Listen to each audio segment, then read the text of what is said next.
আসসালামু আলাইকুম। আজ আমি কি কাজ করলাম সেটা দেখাচ্ছি। এই যে এখানে একটু পরিষ্কার করলাম, এখানে ঘাস জন্মেছিল, এগুলো পরিষ্কার করলাম।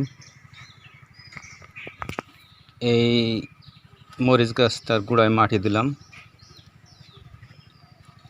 এটির গোড়ায়ও মাটি দিচ্ছি, এই মরিচ গাছটার গোড়ায়ও মাটি দিচ্ছি। এখানে পরিষ্কার করছি। এই যে কচু গাছ, ওই কমলালেবু গাছের গোড়ায় মাটি দিলাম, এই লেবু গাছের গোড়ায়। তারপরে এই যে একটা মরিচ গাছ লাগালাম এখানে, আর এখানে একটা পেঁপে গাছ লাগাইছিলাম, কিন্তু রোদের জন্য শুকায় গেছে, দেখা যাক বাঁচে কিনা। তারপরে এই যে কাঁঠাল গাছের গোড়ায় একটু মাটি সমান করে দিলাম। এই যে একটা নতুন কাঁঠাল গাছ, 2 বছর বয়স। তারপরে এই পেঁপে গাছের গোড়ায় মাটি দিচ্ছি, এই গাছের গোড়ায় মাটি দিচ্ছি। এখান থেকে পরিষ্কার করে ফেলছি, এখানে একটু ঘাস ছিল, ঘাস পরিষ্কার করছি। এই যে এখান থেকে পরিষ্কার করছি।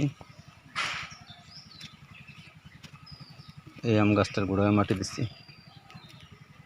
এই যে এখান থেকে পরিষ্কার করছি, আরও করতে হবে। ওইখানে ওই যে ঘাস হয়ে রয়েছে, ওইগুলো পরিষ্কার করতে হবে। যতটুকু করলাম ততটুকু দেখাচ্ছি। এই যে এখানে করছি,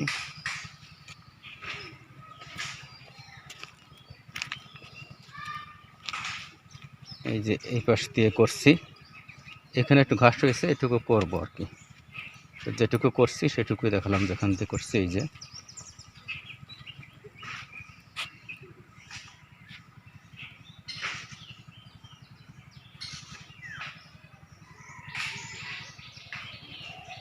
এই যে এখানে ঘাস ছিল, পরিষ্কার করার পরে এখন ভালো লাগছে দেখতে।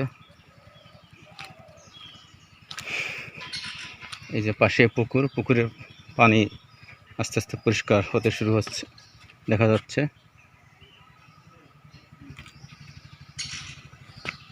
তো এখান থেকে এখানে এই কচু গাছের পাশে আরও কয়েকটা কচু গাছ ছিল, ওগুলো উঠাই পুকুরের পাড়ে লাগিয়েছি।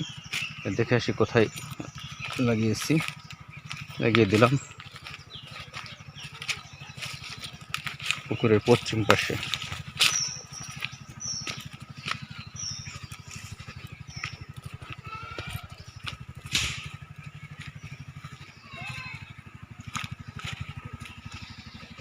এই যে এখানে একটা ছোট কচু গাছ লাগাই দিলাম, আর এই পাশে লাগাইছি, এখানে একটা লাগাইছি। এই যে আর ওই যে ঘাসগুলো এনে এখানে ফেলেছি। এখানে একটু গাছ ছিল, গাছ কেটে ফেলছিলাম, গর্ত হয়েছিল এখানে।